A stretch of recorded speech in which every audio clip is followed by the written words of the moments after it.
Okay, good evening, everyone. Honorable Justice Bukhari, Deputy Consul General Cooney, and representatives from the U.S. Consulate and the Canadian Consular Corps, members of the Equal Opportunity Commission, colleagues and students.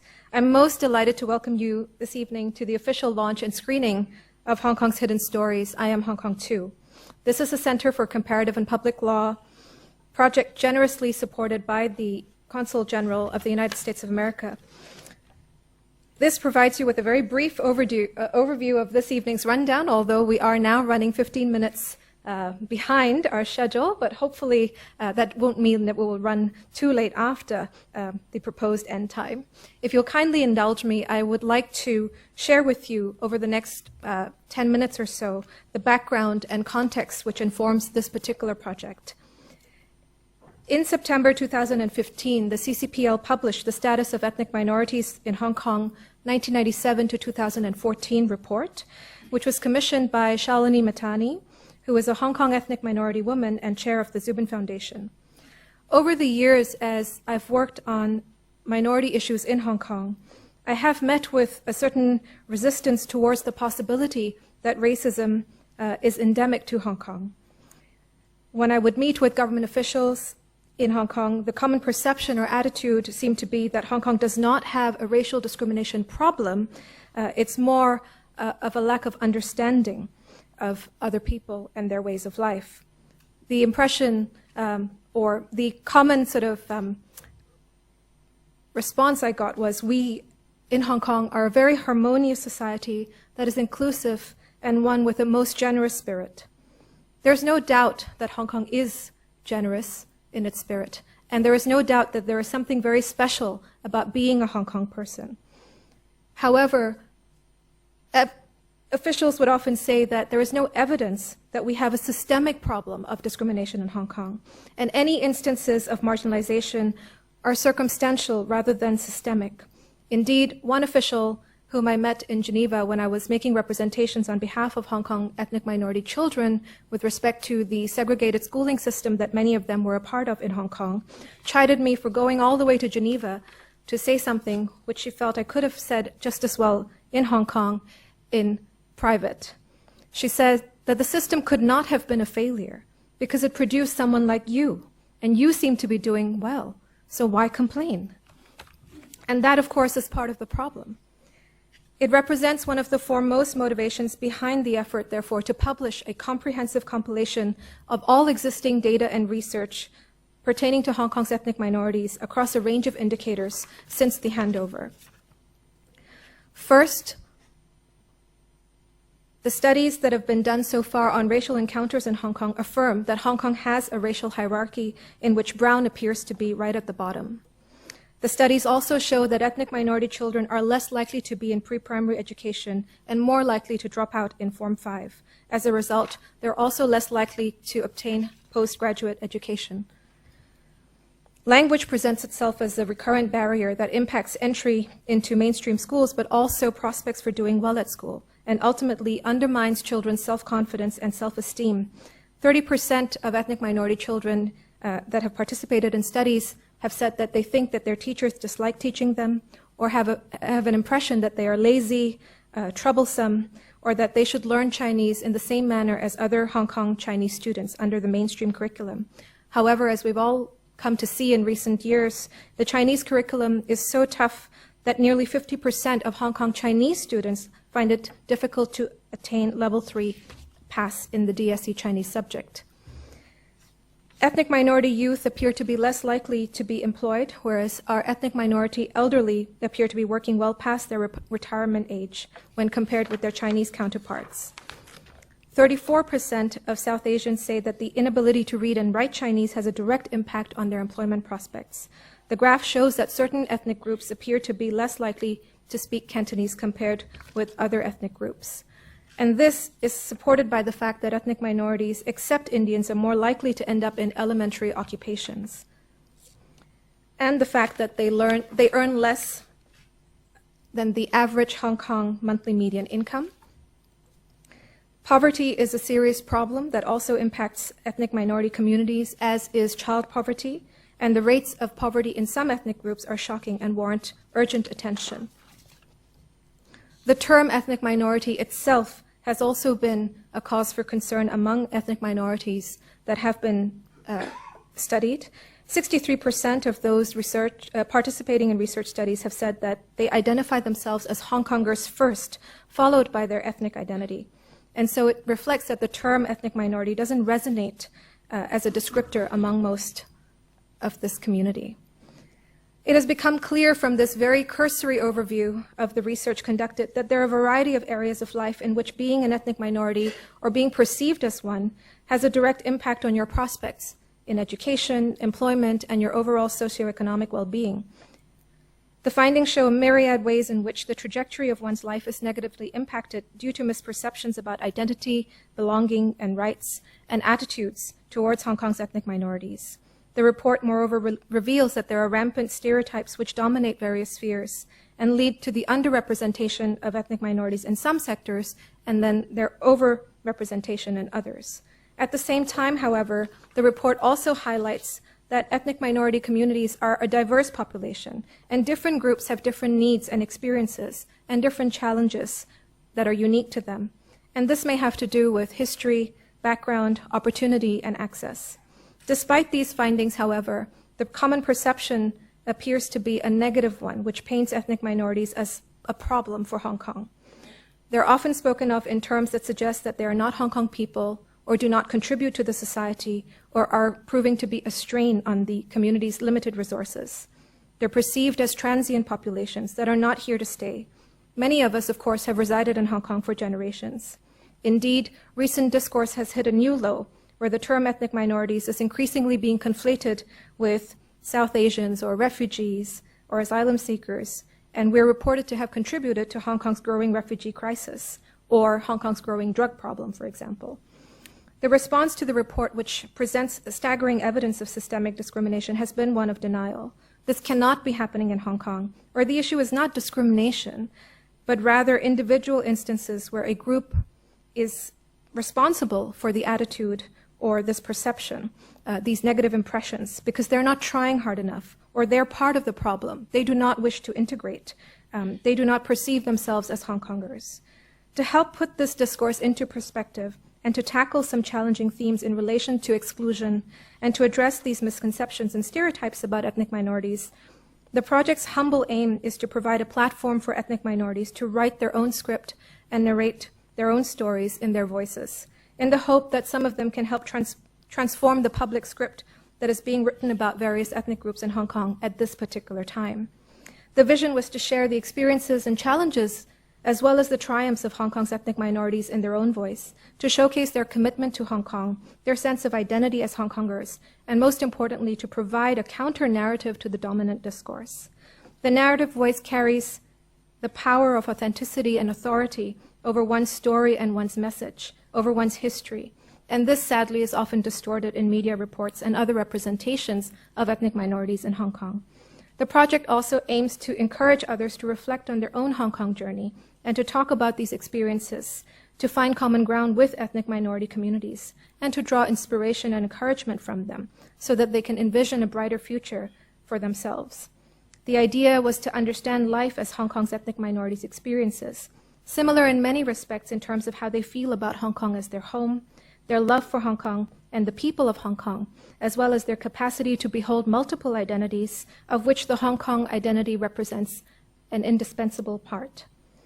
At the same time, the stories also detail experiences which highlight the distinct challenges that some groups face when growing up, and then their journeys in overcoming them. Some of the interviewees wanted to change something, but did not know where to begin because they felt that the narrative was already too negative and discouraging. Many communicated feeling fear that they would cause trouble or create conflict if we talk about these things. They would sound ungrateful for all that Hong Kong has given them.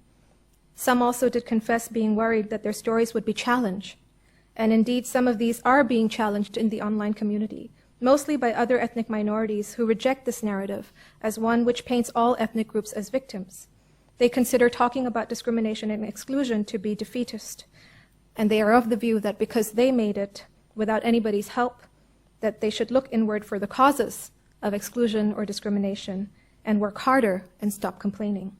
But for every challenger that we see online, there are numerous online supporters cheering on those narratives that have been challenged and applauding their amazing journey and achievements. Some feel that they have no right to ask to be treated equally, that they are merely guests here.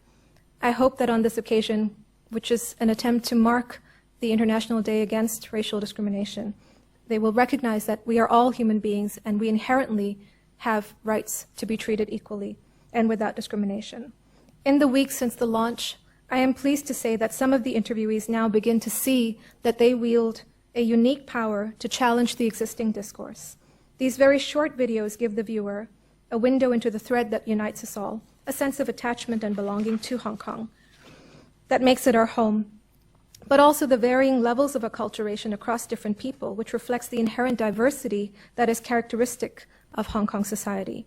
The videos aim to inspire as well. In these stories, these wonderful people share with us their dreams, how they went about achieving some of these things despite the odds, but also why they felt when they failed, it was necessary to keep on trying. I hope that listening to the inspirational journey of other ethnic minorities just like them, young ethnic minorities out there will not give up on their own dreams. As of the 29th of January 2016, a total of 12 videos have been released online. The Facebook page has amassed immense traffic, and the videos have garnered a reach of nearly 75,000 as we speak today, and have been liked and shared by more than 6,000 times in the 7 weeks since its launch. The stories represent a unique tool to transform public scripts about ethnic groups in Hong Kong.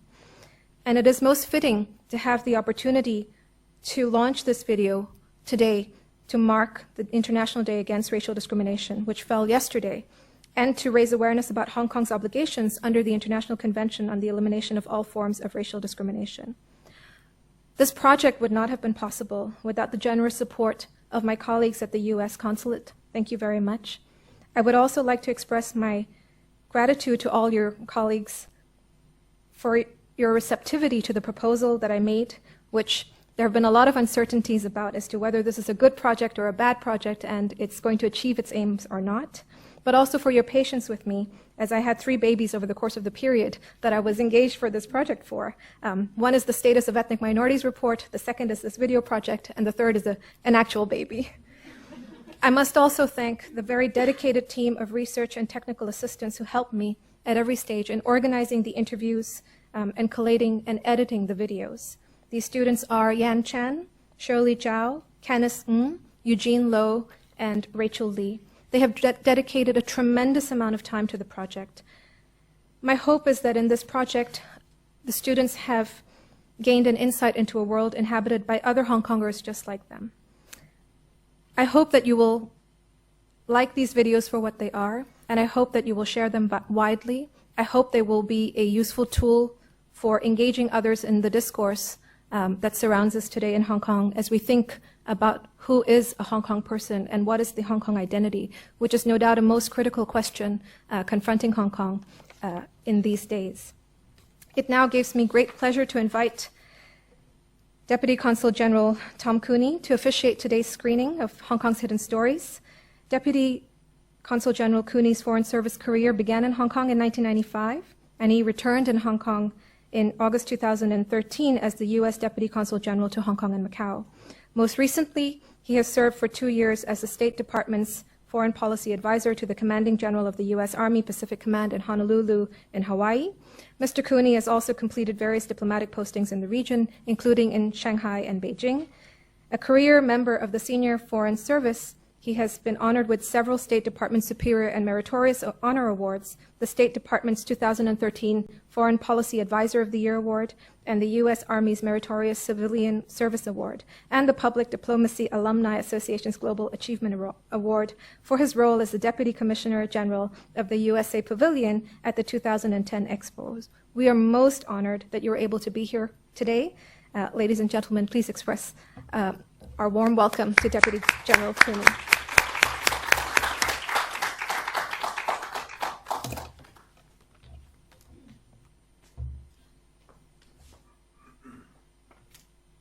Thank you, Pooja. Thank you very much. Welcome, everybody, to this great event.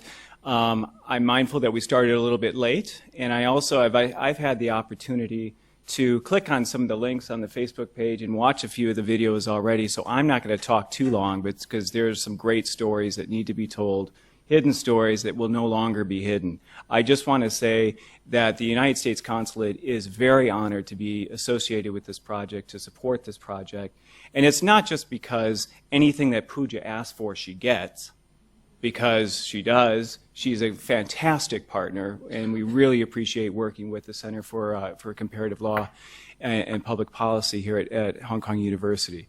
I do want to say that not only is Pooja a great partner, but this is an easy one. This is an easy one because America's story is a story of diversity. We strongly feel that diversity is a strength. So over the past 2 centuries and more, America's history is all about absorbing waves of immigration, people who are different from each other, and then finding that strength to make the country strong and prosperous. And so that is, without this kind of diversity and without giving opportunity to the various waves that come in, yes, they were a minority when they first arrived and things were tough, but over time they get opportunity and empowerment. That is what it has helped my country to prosper over the centuries. Now we're here to mark International Day of Discrimination. And the United States has a long history of racial discrimination. We have a long history of struggling with this. And that's well known, starting with slavery and racial discrimination of various minorities. That is something that we struggle with. That's something we've made progress on, but it's not something that's over. It's something that's continuously that we're working on. The American Constitution, in its opening lines, talks about creating a stronger, a more perfect union. So even from our opening days, the constitutions, the founders of the country knew that we would always be striving towards something more perfect and we would never quite get there. So we're not perfect. We're still working on a more perfect union. And I think projects like this are intended to help Hong Kong and the Hong Kong community become more perfect as well. So we really applaud this project and are happy to be associated. So where's Shalini? I want to mention I was at the event yesterday with the Zubin Foundation, and when the report was unveiled of the 16 candidates, ethnic minority candidates, to serve on various Hong Kong government advisory panels. Well, I'm not Hong Kong government, I'm U.S. government. So I looked at this and I said, well, how can we use this? What can we do with this? And what I saw was opportunities to have leaders from Hong Kong society of different backgrounds. When we have our congressional delegations come visit, when we have our senior U.S. government officials come visit, we have them meet, with leaders from across a wide range of society. Well, here's 16 more people identified by the Zubin Foundation and Spencer Stewart and all of those partners in that. We will use it in that respect. So there's a variety of ways that we can continue to work together. So congratulations. I'm looking forward to watching these films, and congratulations on the success of launching this project. Thank you.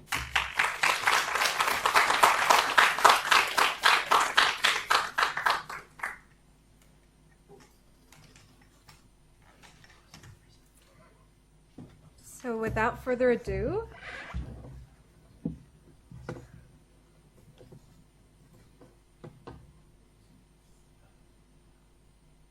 Rachel, could you please help me?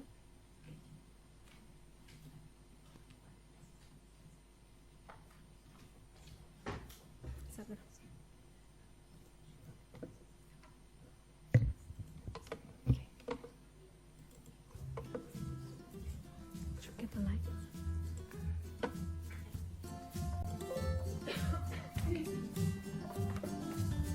Rachel.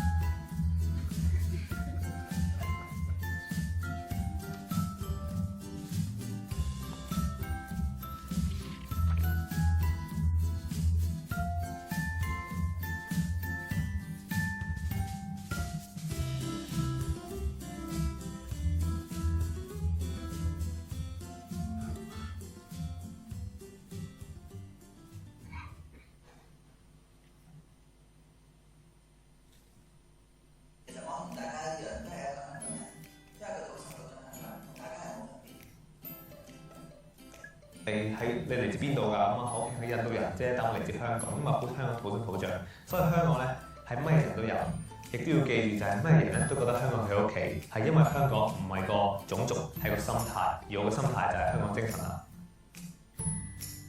You eat curry every day？ 哦，我想講咧 ，Chinese every day 都係 eat rice 㗎啦。Well, my favorite phrase is "sexual fun man." Oh my god, you know, like Jaya. You know, all the nice phrases. I want to say I'm a Hong Konger, but I don't know. Should I say that? Okay. Oh, hi, Hong Kong, yeah. We moved here in 1995, three of us. So, you know, initially said, let's stay 1 year or 2 years. 3 years now, I'm still in Hong Kong. At that time, I feel really, really uncomfortable living in Hong Kong. I think at that time, the only brown skins that the majority of Hong Kong people knows is foreign domestic workers. I have Filipino domestic workers at that time, and asked me like, "Oh, so you met your husband while you working?" You know, all, you know, like it's kind of like people feel it's impossible for someone who's brown skin to be in Hong Kong not as a domestic worker, so just treated you differently based on the assumptions. I go to the shop, people will not serve me and things like that. It takes nothing to be respectful and courteous and being kind and generous, while you have to treat people differently just because you think this person have a different color of skin and therefore you have a certain assumption. There is a need of a commitment from the government, the whole society, and says, you know, let's change this and let's work together, because it doesn't work just for one institution to do this. It's 7 million people. It has to be something that addressed in a systematic way in the educations, instilling value, maybe through the religious, you know, institutions, through workforce, and you know, like you be more aware of the contributions and the uniqueness of each person. Because I would be more comfortable in Hong Kong than Indonesia. Like if I go to Indonesia, like I really want to go home, which is Hong Kong. My friends here, my whole activities here. You know, I have works here, my children are here. Really feel this is home for me when I am actually start working at the EOC. Because then it's kind of like recognitions. Yes, this person can contribute to the whole society, and Hong Kong give me that opportunities to do something and that I'm passionately about. Hong Kong enable me to be the person that I am today. I like to be here, and I like you, basically. You know, I like you. You know, the whole Hong Kong population. So please, you know, please see us beyond our color, beyond our status, beyond our education level. Because, you know, if you give us a chance, I think you like us too.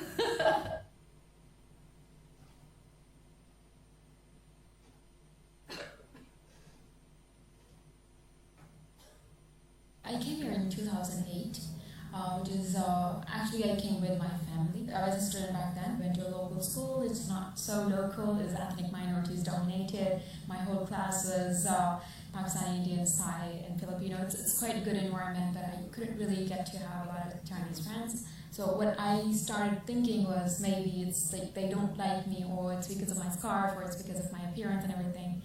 And that just eventually it just became like a big bubble, and I was thinking, okay, that's not going to work. So it's a completely different world. There's too many people telling me, oh, you came in Form 3, you cannot just make it to university. There are just so many people born here, they can speak Cantonese, they can still not go to university. When they're counseling me about education, like the studying habits, so they would be like, if you do this, this, this, and this, and you can like get level 3. And that's like level 3. And I'm like, level 3 is not what I'm looking for. I want more than these talks where they're telling me how to be a good beautician or how to do how you join our company, I'll teach you how to do manicure and pedicure, and I didn't really like it. I was like, why are you telling me this? I'm in Form 4. You're not supposed to tell me how to go for that. You should tell me how to study better and how to have a study habit that would lead me to university. Were these talks organized by the school? In collaboration with school. They were quite discouraging. I could see there are so many people around me, they want to help me, but they didn't believe in me. They didn't believe that I could do it. So and I started, I don't know, I just gave up a little and then just studied harder, and that's all I could do.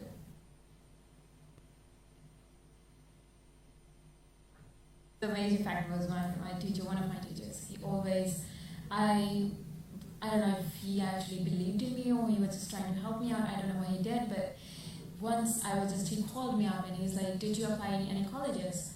And I'm like, no, I did not. I just applied online. And he's like, there are walk-in applications. He called me and he's like, just get out now and go now. So that moment, I remember I didn't even change and I just left for the interview.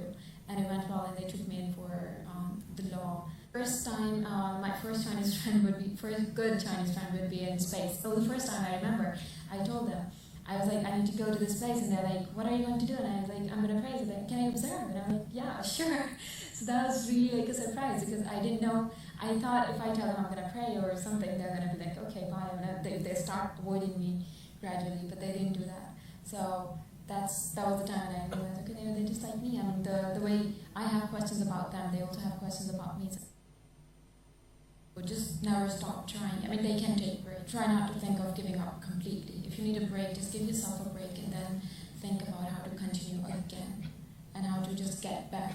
I've seen my friends who they got so frustrated they just dropped out, and I feel very bad for them.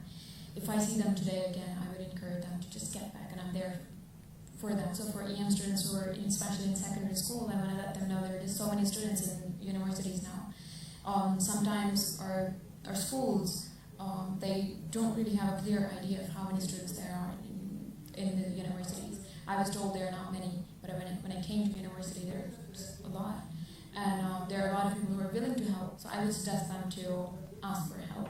Like if you see me or if you see anyone else who's in your building and who's going to university, all these people like me who have gone through this time, they would be more than willing to help. If you have an assumption or any kind of thinking, I'm not saying stereotype, but maybe only an assumption, just go and talk. It's really good to talk to more people and to know more people. That doesn't exist in Hong Kong. And if that would, actually would know more about each other and would notice we're the same people. The lift, lobby, and everywhere, like there are people and we all standing like these poles and not talking, not moving, not doing anything. And a lot of the times I have questions in mind, like with my lift lady, there's a security lady and then she's sitting there and she gives me a smile and I want to talk to her, but she doesn't speak English. And I go in sometimes, I really just muster this courage and talk to her a little in Cantonese and she laughs at my accents and all. And that's it, I'm okay with that. I'm like, that makes my day.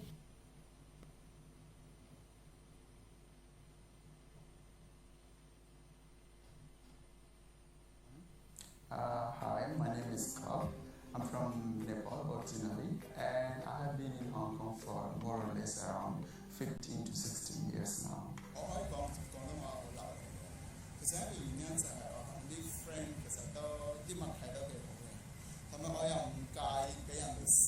So I don't mind people laughing at me because my Cantonese is bad.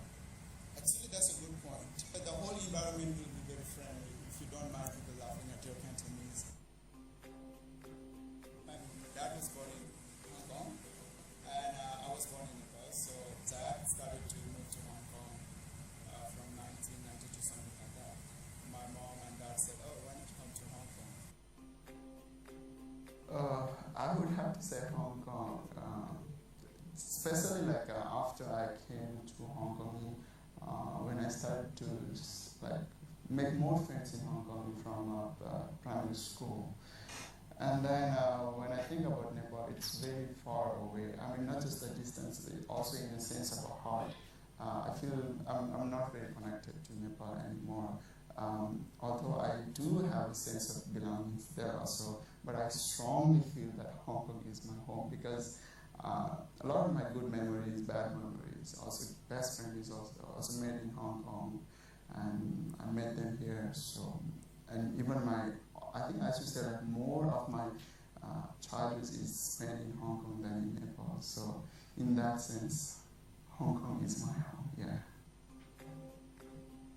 I definitely love people because now almost I think like 60% of my friends are all local Chinese from Hong Kong, and then I don't know, it just makes me a very different person in the sense that I used to think very narrow-minded. Now I'm more open to different cultures and also different opinions.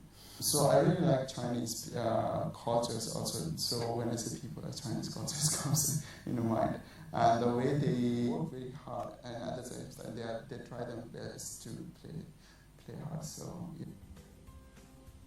the most funny moment is that we used to sneak in some snacks in the class, and while teacher was writing the blackboard, we would just put it inside. I mean, I don't know why you popped up, but then that was a moment like, I mean, everybody used to do that, and then yeah, that is the memory, like one of the memories. It just popped up in that. Yeah.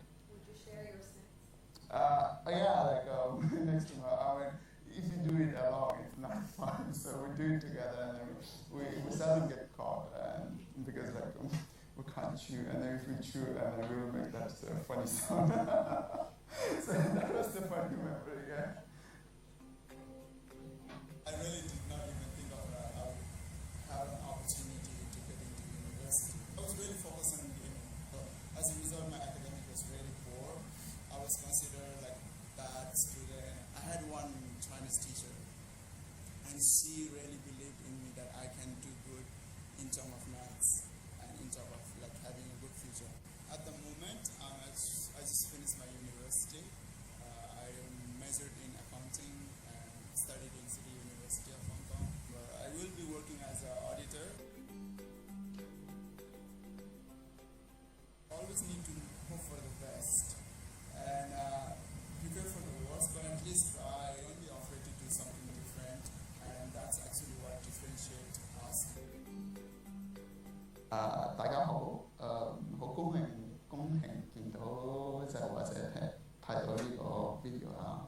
因為如果街市見到類似我哋啲人咧，就隨便試下啦。不過冇咁陌生就求其試下咯，即係有原因就即係唔擔心，因為我哋都係一樣人，咁啊我哋都好高興識到新嘅 friend。多謝。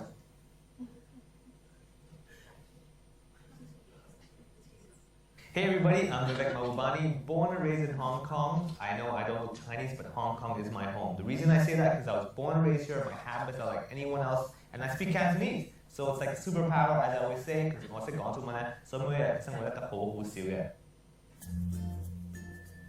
I have a lot of habits just like any other Hong Kong person. Like I want to be that guy who gets on the minibus. I don't want to be the guy that has to wait for the next one, you know. If I see the lift has a small gap in it, I'll squeeze myself into it. All these habits I still have as well. So home is basically where you kind of identify yourself, and I identify myself with Hong Kong. So therefore this is home to me. Technically I'm a third generation Indian because my grandfather and my father came to Hong Kong together for business reasons. And then my father, all the family settled down in Hong Kong, and then married my mom from India, settled down, and then I gave birth to my older sister and myself. Well, I grew up in a local environment in the sense that I went to a local Chinese school, so very often I was the only non-Chinese kid amongst the group of students. So I would get called, like, for example, you're an alien, or like, how come your eyes are like this, you know, you're a girl because you have long eyelashes. So there were certain tough times of like trying to just integrate into the circle, but what broke all the barriers was the language. My ability to speak Cantonese helped me out. Now, it was a very tough process to learn Cantonese because my parents don't speak it, so I had to go through a lot of struggles, for example, tutorial classes, tutors, classes after school, stuff like that. But over time, I was able to communicate in Cantonese, and pretty much all the barriers I had with people misunderstanding me would break down. The motivation was my parents were very encouraging. It was never about like, you must learn it, I don't care what you do. They would try to explain to me the benefits of my learning Cantonese. So for example, when I go to the park and I would see kids playing. So my mom would see that the kids are playing and she would say, see, if you want to play with them, you're going to have to speak in Cantonese. So it gives me a motivation where I'm like, I want to play with them, so I'm going to have to learn Cantonese. So okay, let's go learn Cantonese because I want to play with them. There were many times where I hated it because it was such a tough language. Like for example, when I used to go to tutorial classes after school, every day I would come home and I would just be miserable thinking, oh my god, all my friends are playing basketball, watching TV, I gotta go sit in a room and practice Chinese. It's ridiculous, you know. Like if I wouldn't go through this struggle now, the future will be much dimmer for me, you know. So it was half motivation from them, half motivation from the reality that I can speak Cantonese, therefore my life gets better. So I encourage youngsters as well that, number one, the language is tough. It's not, there's no going about it, right? However, it's one of those things where it's like having, like I said, broccoli. You know, you hate it, but you're like, fine. If this is good, this better be good for me, but I'm going to eat it, but it better be good for me, you know? And it's one of those things you have to get through. Number two, you have to know yourself. In the sense that it is not wrong being a minority. The term ethnic minority does not mean weak, it just means small in numbers. But being small in number does not mean you are weaker than anyone else. I really think parents play a big part. Like for me, I was very lucky. My parents are very open-minded. To have an Indian family who's going to willingly accept you as a comedian is a big deal already. Like, what do they tell people? Oh, your son's a doctor. Oh, your son's a lawyer. Oh, my son's a joker. It's like, to do. So parents really play a big part, and I highly encourage a lot of parents. I know you know a lot. I know your world is good in your eyes, but you must realize the world keeps evolving.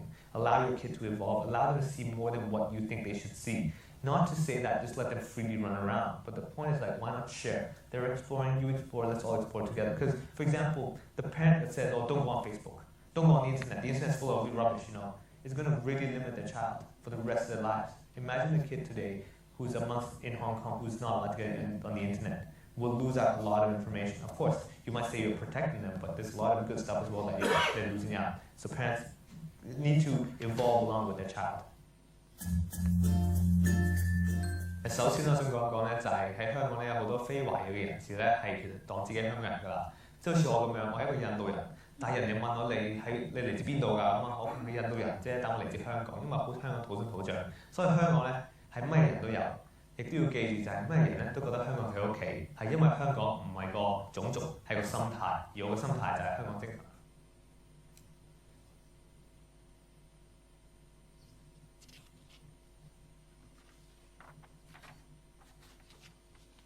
My name is Singh Tarandir and I come from the northern part of India, known as Punjab. I took the DSEs last year and thanks to my hard work, thanks to God, I did quite well. I study in UST, University of Science and Technology, and I'm a first year global business student. It has been quite tough to get till here, and it took me quite a lot of hard work, perseverance, and I had to get through a lot more than the local kids here to get to this level. At a tender age, I used to face discrimination problems. I used to feel a bit of left out, but like sometimes they would say, what is on your head? Is it a ball? Is it some sort of... They used some terms of violent words, or sometimes disrespectful. It was really, really difficult at the beginning, but gradually as my Chinese improved, the relationship improved as well. So it took me quite some time to actually feel like a Hong Konger. Once I started to speak fluent Cantonese, I got to mingle with... I gradually got interested in watching television programs on TVB, and I used to watch it on a daily basis, and because there was a lot of free time when I was young, so I used to watch the subtitles and learn from the subtitles the way how the words are written, the pronunciation, and so I think TV programs really contributed a lot. But once I got to primary school, the proficiency of Chinese increased, and I learned a bit of more difficult Chinese. I learned how to read different characters. I learned to write, and I got more opportunities to communicate in Chinese as well. So gradually, I had more channels to learn Chinese from. I was a very nasty kid in primary school. Still, the teachers, I think, somehow loved me, and I loved them too. And I still go back once in a while to meet them. People always differentiate too much. Like the ethnic minorities, or even the Hong Kong people, or even in this whole world. I'm Nepalese, you're Chinese. I'm a Punjabi, you're a Chinese. So you shouldn't. It is a fact that I'm a Punjabi, you're a Chinese, but you're not going to take that as a way to differentiate people all the time. That we are different. I'm stronger. I'm taller because I'm this. Not trying to differentiate too much. That's what I would love to see. So my message to everyone is that study, work hard. Do not leave at Form 5, Form 6. Go up to tertiary education. Go masters, go PhD. If you face difficulties, it's not a problem at all. You have teachers around you, you have your parents, you have a lot of other sectors, you have the social workers, there's a paramount amount of support available. To be honest, I still regard my hometown as my home. I feel more close with the people where I come from Punjab. I do see myself as a Hong Konger, but maybe the intensity, the sense of identity is maybe not that high compared with my own culture and religion. But I do see myself as a part of this people because I can feel that I can integrate with them, I can talk with them. Hong Kong has given me a lot for sure, and I hope to actually give back once I grow up as well to the ethnic minorities, especially because sometimes they are really, really left out people in our society. So I really hope to help people here as well.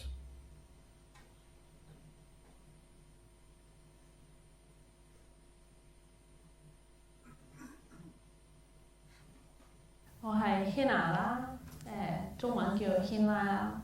咁我係香港巴基斯坦人，喺中學教中文嘅。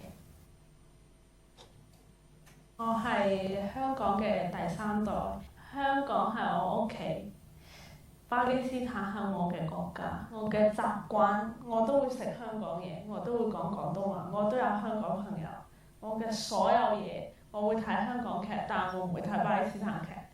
所以我係香港 first， 香港係我嘅 home。我嘅童年呢，唔係開心嘅。搭巴士冇人坐喺隔離，好大聲話我爸爸話我哋叉仔死叉仔返鄉下，同學會用波打我，講粗口，恰我哥哥，太多啦。爸爸病咗，哥哥就輕度自閉，媽媽要出嚟做嘢，所以咧我淨係喺學校日日喊，返到嚟咧就扮冇事發生。啲人話我中文差，我嘅朋友就係書咯，咁我就好努力咁樣讀書。當然啦，努力咗好耐啦。Finally， 我就喺 whole form 3咧攞咗個 first grade in Chinese subject。我睇落好 young， 但 I've been teaching ethnic minority more than 8 years。過去1年咧，我係full time 喺學校咧，我係中文老師，但我都 hopeless 咗。我好努力去同學生講，你學好中文啦，你學好中文就好似我咁樣噶，你可以做好嘅工作，你可以喺香港生活得好好，你可以solve 所有嘅 problem。但係咧 ，at the other minute 咧，嗰啲老師話：你都學唔好㗎啦，你努力都冇啊，你返去啦，你走啦，你英文都唔好，中文都唔好，走啦。咁我一個人同10個老師咁講，有咩用 ？Until now 咧 ，all the ethnic minority 咧 ，if you want to learn Chinese, you have to suffer, because if you want to convince any policy to come out 咧，你要 lots of people 嘅 power 咧去 prove 其實我哋係學到中文。Just the method they use is wrong. Until now 而家我應該10年啦，喺中學走咗。Until now 都冇一個老師咧係覺得應該用一個 method 咧，第二 second language 嘅 method 咧去教。There's something wrong with the way the system works. How can the government even not have any concern about this whole generation of people? And I think that's already a dead end for many of us. I remember just people going to secondary school saying, hey, you make it to Form 3, great. You go to Form 5, bonus. You go past Form 5, it's Mark 6. You know, good on you. But, you know, we just thought, dude, we don't speak Cantonese. I have friends still today who can't speak Cantonese, who studied with me all throughout from primary to secondary. What a waste for Hong Kong. What a shame for Hong Kong.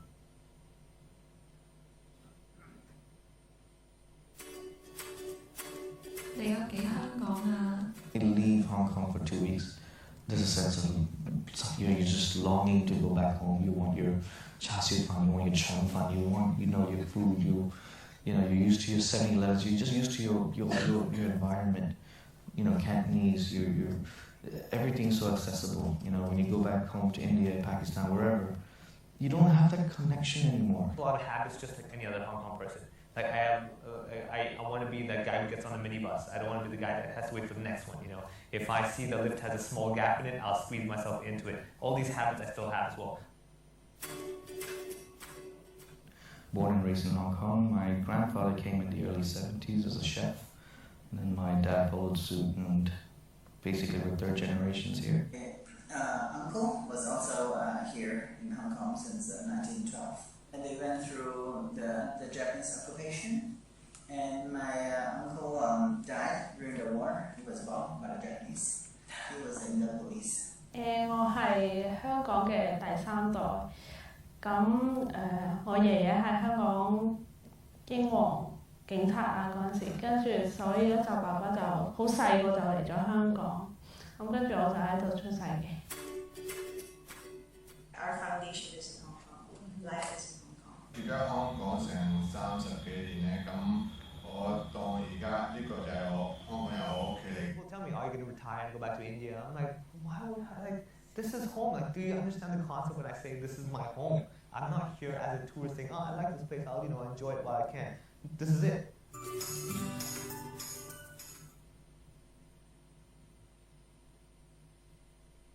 Maybe we could discover a whole new world together.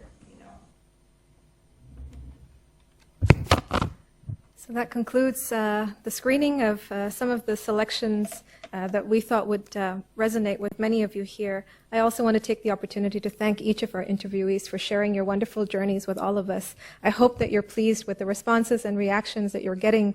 And of course, it's not confined to this room. You can see, even online, many have already drawn inspiration from you and your stories. It gives me great pleasure now to introduce you to our keynote speaker for today, Mr. Justice Bukhari, who has most graciously accepted our invitation to mark today's occasion. Justice Bukhari was born in Hong Kong, and he was called to the English bar in 1970 by the Middle Temple, of which he is now an honorary bencher. In 1971, he was admitted to the Hong Kong bar and appointed Queen's Counsel in 1993. Between 1971 and 1989, he practiced in Hong Kong and before the Privy Council in London. His practice was principally in commercial and public law. He was appointed to the High Court in 1989 and elevated to the Court of Appeal in 1993. In 1997, he was further elevated to become one of the founding justices of the Court of Final Appeal, which was established that year to take over the Privy Council's role in Hong Kong as Hong Kong's Court of Final Resort. From 1997 to 2012, Mr. Justice Bukhari was a permanent judge of the Court of Final Appeal and participated in almost every constitutional case that came before that court. Since October 2012, he has been a non-permanent judge of that court, hearing appeals from time to time. He has been awarded the Grand Bohemia Medal. The Honorary Doctorate of Laws has also been conferred to him, on him by the University of Hong Kong and by the Hong Kong Shu-Yan University. He is also an Honorary Professor of Law at the University of Hong Kong and at the Chinese University of Hong Kong.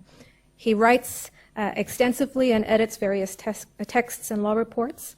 His memoirs, Recollections, was published by Sweet and Maxwell in 2013, followed by his second book, The Law is a Crocodile, later that year, and Crocodile at Law was published in 2014. His latest book is entitled Human Rights, Source, Content, and Enforcement, which was published in 2015. This unique honor to introduce you would be incomplete without my taking this opportunity to say, Justice Bokhari, that you were a great help to me in my career progression, albeit without your knowledge. An unwilling mentor, I would say. You were a source of inspiration for me in deciding to join the bar when I graduated from law school. With 1997 having marked the year when I first entered law school, my father was very skeptical about the role and relevance of ethnic minorities in Hong Kong and its future. In particular, the role of an ethnic minority woman in the legal profession. Your presence and role on the Court of Final Appeal that year was one of the critical factors that helped assuage my father's concerns and skepticism, although he still thought I was pulling a fast one over him, given that he wasn't at all keen that I should want to be a lawyer at all. But when I told my father that not only were you an ethnic minority and you had found no barrier to your career progression, including escalating or being elevated to the Court of Final Appeal, the icing on the cake, so to speak, was when I said to him, he's also a graduate of my alma mater at the King George V School. And that seemed to have some sway with him when he thought she must be headed in some direction that may enable her to be somewhat useful, perhaps, to the community.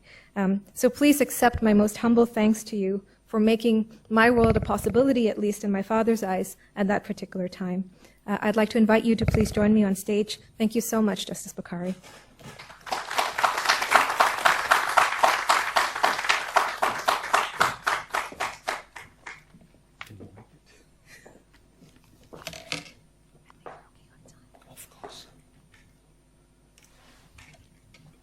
My ethnicity is about 1/5 Chinese. The other 4/5 can be, as my name suggests, traced to Bukhara in Central Asia, and going further back in time, it can be traced to a place even further to the west of here. My wife is ethnic Chinese. Next month, our eldest grandchild, our dear grandson Zane, will celebrate his 4th birthday. Zane, who is the eldest child of my eldest daughter, belongs to the 6th generation of my side of the family, born in Hong Kong. His father is Caucasian. Racial discrimination is sometimes blatant. Sometimes it is due to neglect. Where it exists, it is usually practiced against ethnic minorities, but sometimes it is practiced by, or arises out of neglect by, a ruling minority. An extreme example of racial discrimination practiced by an ethnic minority is apartheid, when it existed in South Africa. But there can be infinitely more moderate instances of some ascendancy of an ethnic minority to the disadvantage of the ethnic majority, along with other ethnic minorities. The majority of people in Hong Kong are, and have always been, ethnic Chinese. In the colonial Hong Kong, in which I grew up, administration was essentially in the hands of expatriates, to the exclusion of everybody else, including the majority, and so were many important positions in the private sector. Today's event focuses on ethnic minorities, but I should point out that it is not only ethnicity that can put one in the minority. Minorities, as Mr. M.A. Jinnah said, means a combination of things. Practically all the children in the first school which I attended were ethnic Chinese. The children in the next school which I attended came from over 20 different countries, spread over 4 different continents. Then I went to a school where most of the students were ethnic Chinese, but there were quite a few students of other ethnicities. Finally, I went to a school where most of the students were Caucasian. All of this was in Hong Kong. I did, however, during a long family visit there, spend a few months in a school in the northwest frontier province of Pakistan. There I bore the appearance of being among the ethnic majority. But I being of mixed ethnicity, there is really nowhere in the world where my ethnicity would not put me in the minority. Perhaps that is one of the reasons why, or at least part of the reason why, nothing I've ever faced anywhere by way of racial prejudice or even racial discrimination has ever cast a shadow over my feelings for that place. Everywhere in the world I have been treated with far more kindness than unkindness. Perhaps it is sad to think that in this respect too, I am in the minority. In colonial Hong Kong, I practiced as a junior barrister from 1971 to 1983, and as a Queen's Counsel from 1983 until I became a High Court judge. In 1989, I went to the Court of Appeal in 1993, and upon the handover in 1997, I became a permanent judge of the Court of Final Appeal. There is some irony in the fact that so much of my career has been spent in judiciary. For when I first came to the bar, all the senior posts on the bench were occupied by expatriates. From 1967 to 1970, I had been a law student in London, which I dearly love, since it's there that I grew from a boy to a man and descended from a human being into a lawyer. In my time there as a law student and as a pupil barrister, I experienced only 2 types of racial discrimination. One was against me, and the other one was in my favor, if there's such a thing as racial discrimination in one's favor.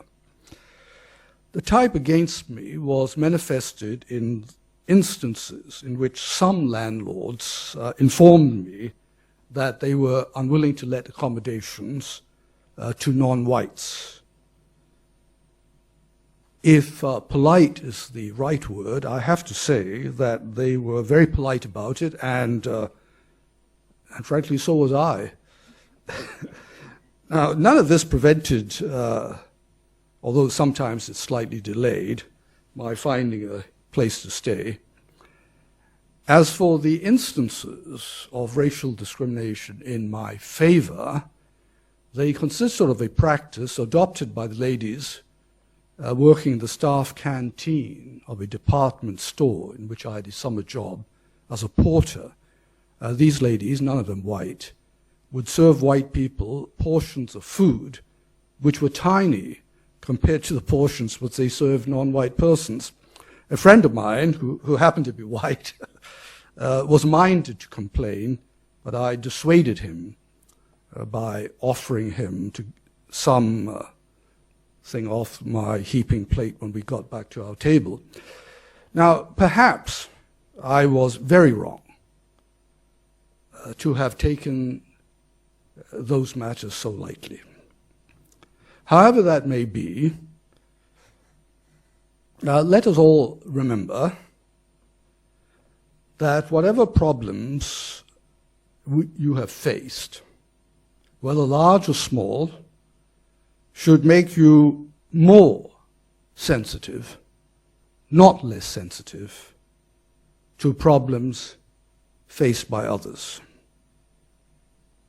And I assure you that in the exercise of my judicial duties and in the books which I have written,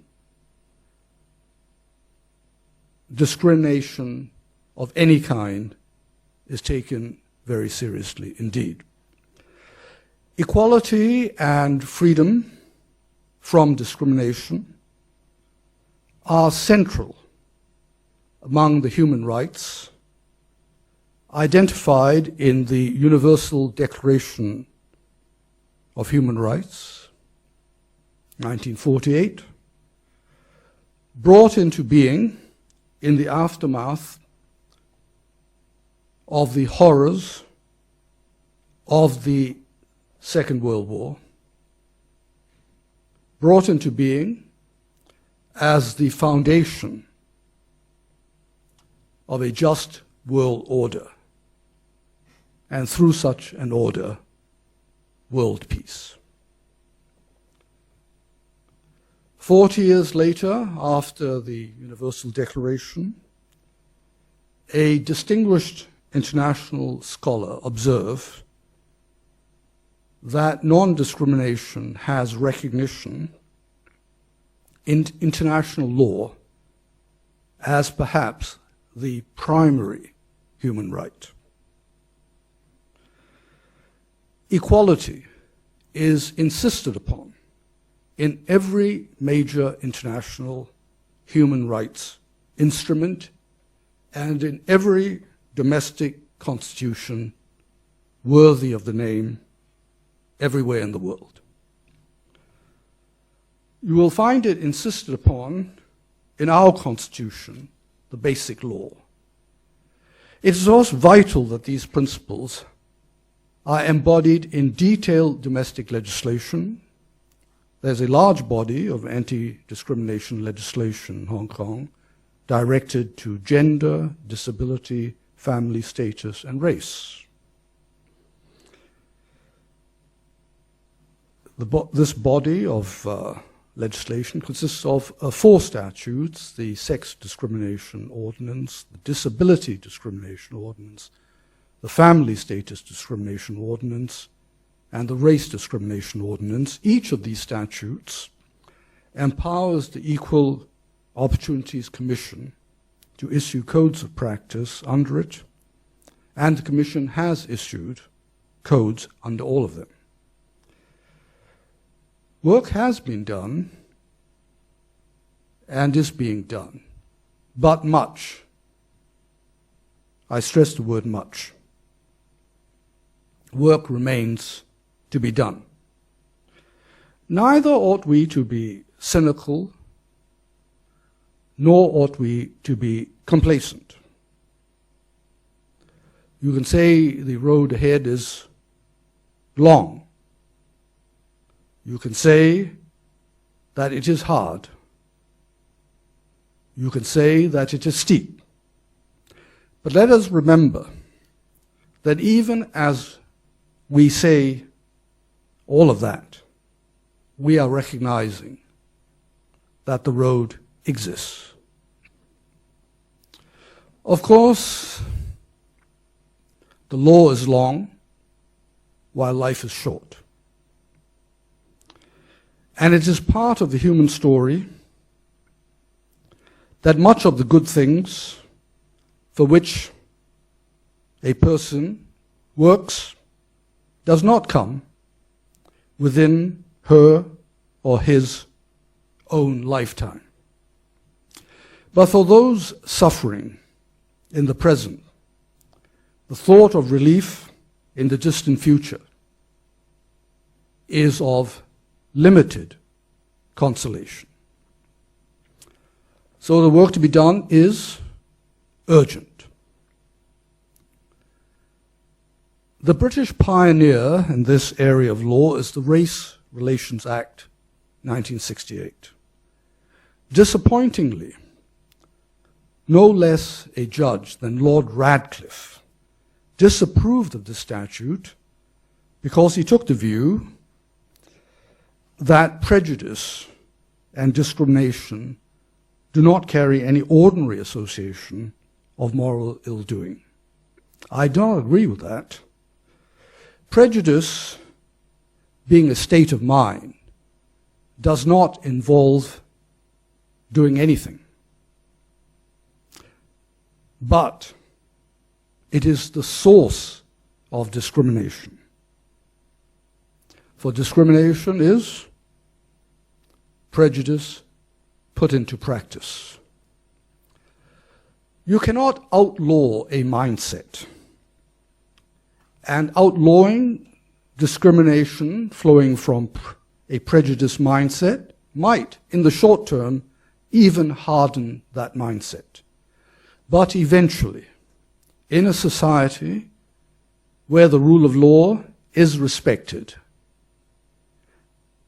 and where law and justice are in alignment, as upholding human rights would bring them into alignment, then the outlawing of discrimination can reduce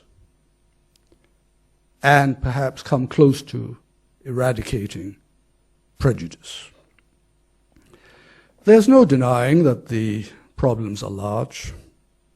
Some of the solutions can be controversial. In one sense, it might be said that affirmative action entails of itself some discrimination. However that might be, the United Nations Human Rights Committee has said that the principle of equality sometimes requires states to take affirmative action in order to diminish or eliminate conditions which cause or help to perpetuate discrimination. You'll find that statement in paragraph 10 of the Human Rights Committee's General Comment number 18, given at the 37th session in 1989. The law cares about your problems. But there is much work to be done in order to make the law effective. And that is one of the reasons, a very important one, why these stories are being told. Ladies and gentlemen, thank you very much for your patience.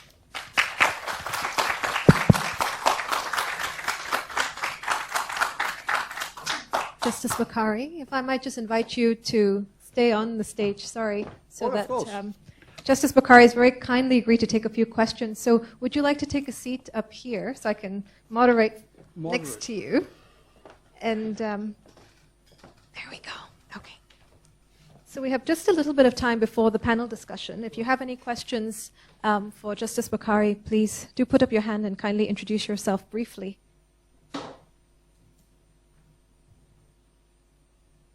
Shalini. Justice Bakari, thanks very much. You mentioned that one should not be cynical and also we should not be complacent. If that was a range of feelings or behavior from being cynical to complacent, where are we, do you think, in Hong Kong with regard to looking at discrimination for ethnic minorities? Do you think as a community we are too cynical, too complacent? Where would we be? Actually, I was talking about the victims themselves. And I wanted the victims not to feel that there was nothing to be done, and that if they didn't have the talent, they should reconcile themselves to a minor position in society. And if they had talent, they should use it to overcome their problems, never mind the rest. So I was directing that to the feelings that the victims ought to have. But your question is rightly directed to the whole of society. And I think society has a mixed attitude. I'm not sure that we have die-hard racists in large numbers in Hong Kong. It is not the Chinese way. In traditional China, racial discrimination was considered beneath the rectitude of the emperor. But there's a great deal of stereotyping. And this is our problem in Hong Kong. Whether we should congratulate ourselves that our problem is not as bad as some other parts of the world is up to anybody to decide for themselves. I've always felt that our only business is to make Hong Kong as good as it can be, without casting around for places which are worse in order to console ourselves. Thank you.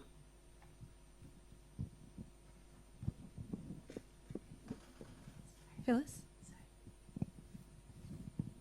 Thank you, Justice Bakari. I'm Phyllis from Unison. You did mention about affirmative action that could be applied for, to practice the principles of equality.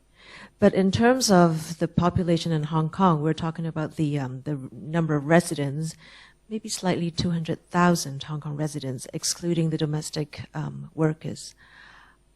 How would you think affirmative action can help in this case? Be it employment or universities or even in public schools? I have, to be perfectly honest, never applied my mind to how affirmative action might be put into place in Hong Kong. My ignorance in that respect is profound. It will be a little bit less profound at the end of this session, and over time I may learn more. I was making the general point that sometimes one has to combat the effects of long-term discrimination by some strong measures. One instance of it in Hong Kong was some attempt to help the boys at the expense of the girls without telling anybody, therefore breaking the hearts of a lot of young girls without letting them know why they would be excluded. So I don't know what's actually going on. That was a policy which came and went without anybody knowing it. So maybe something is going on. But I was making the general point that sometimes when you speak up for minorities, you can provoke a reaction on the part of majorities. Incidentally, Pooja, did I, in listing my own problems, fail to mention that even in the court of final appeal, at least in constitutional cases, I was often in the minority? No, you did not mention this. Billy.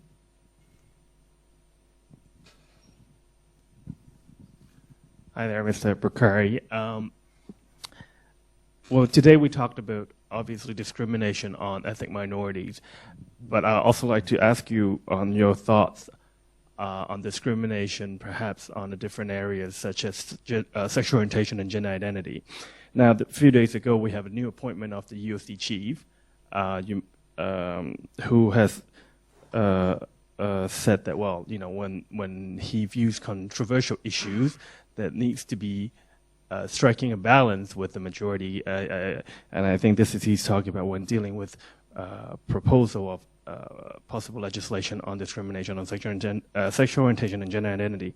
I'd like to see your view on that, particularly regards to comments such as, you know, when we are dealing with protecting the rights of LGBT communities in Hong Kong, there needs to be a societal consensus or approval from the majority first, and I'd like to have your view on that. Well, when we dealt with the right of a person who'd undergone gender reassignment to marry in the reassigned capacity, one of the arguments against this right was that there was no societal consensus. And I pointed out that it's very difficult, in fact, to discern a societal consensus. And if you can't find a societal consensus in its favor, I don't think you can find a societal consensus against it either. Now, the next item on the agenda, so to speak, is the question of same-sex marriages. I have deliberately not committed myself to any public view on this because it is likely to come before the courts eventually, and it's not beyond the realms of possibility that I would sit in the Court of Final Appeal on that appeal. But I think one can make a general point about human rights. When it came to the right of a person who had undergone gender reassignment to marry in the reassigned capacity, my analysis was this. You could say that they have no right to marry at all. But if that is so, you are denying their humanity, which is impossible. Or you could say that a person who'd undergone gender reassignment can marry in the same capacity as they occupied before the reassignment. But then that is making a mockery of the reassignment. Impossible. What was left? Permitting the person to marry in the reassigned capacity. So all of these questions, my focus is on the human rights position, which is a secular thing and nothing to do with how you might see in the eyes of your own religion. We live in a secular society, and as somebody once said, that the only way that you can be a devout member of any religion is to live in a secular society. Because only then will your devotion be based on true principle.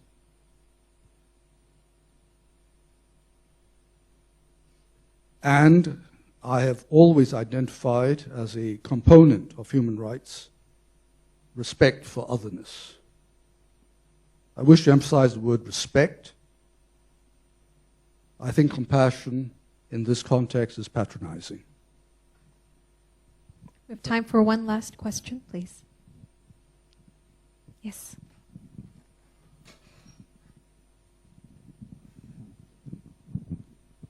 Hi, my name is Zach. I'm an exchange student from Canada at the Chinese University. It seems from watching the videos that language learning and support from teachers are at the crux of succeeding as an ethnic minority in Hong Kong. You spoke a little bit about the Equal Opportunities Commission, and I'm just wondering what you know about their position or plan of action on language integration or teacher training in making sure that it's not such a crapshoot finding the right teacher who's going to support you as opposed to the one who's going to tell you you'll get to Form 3 and then that's good enough. Am I correct in assuming that that's a question directed at me? I guess both. I don't know who the right person to ask is. Justice Bukhari. Let her do it. Time she did some work. Well, your question actually, I think, wades into what we will be discussing in our panel up next, and I'd be very happy to address it if you would just bear with us for a few moments. Yes, sorry. Thanks. Okay, so with that, I'd like to, again, extend a very warm thanks to Justice Bukhari, and this is a very small token of our appreciation on behalf of the faculty. It's a recent Hachalaga delivered by by Professor Pia on honor and dignity, and I hope you'll enjoy reading it. I'd also like to highlight, at least for me, the takeaway from Justice Bukhari's talk is really that no matter how often you find yourself in the minority, you just keep on going and hold the positions that you hold strong to. And I think that's a very important message for many of the people gathered in this room. Hey, look, why don't you autograph this? I've never autographed anything. Just do it. Oh, dear.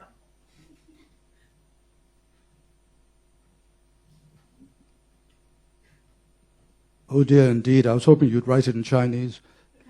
If only I could. One last bit of advice. I have learned that if you want people to believe that you deserve something that you've been given, you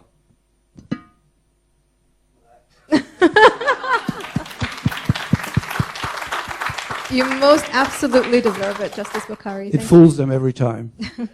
Thank you so much. Thank you. I'd like to take the opportunity also to invite on stage the panelists so that we can proceed to the next segment, and we'll have time for question and answers just after. Yeah. If I could ask you to, yes, thank you. That way. Oh, yes, I might forget. So Hina and Mr. Rai and Shalini.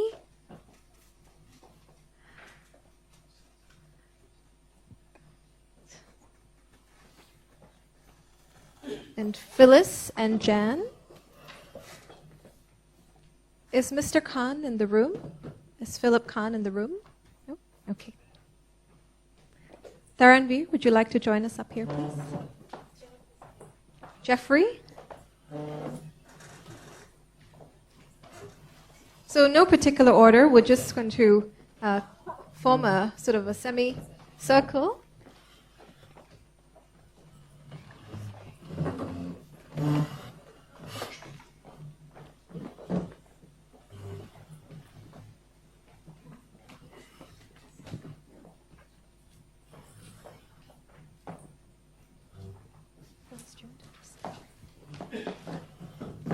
Okay, so I'm just going to introduce very briefly, well, why don't you all introduce yourself, actually?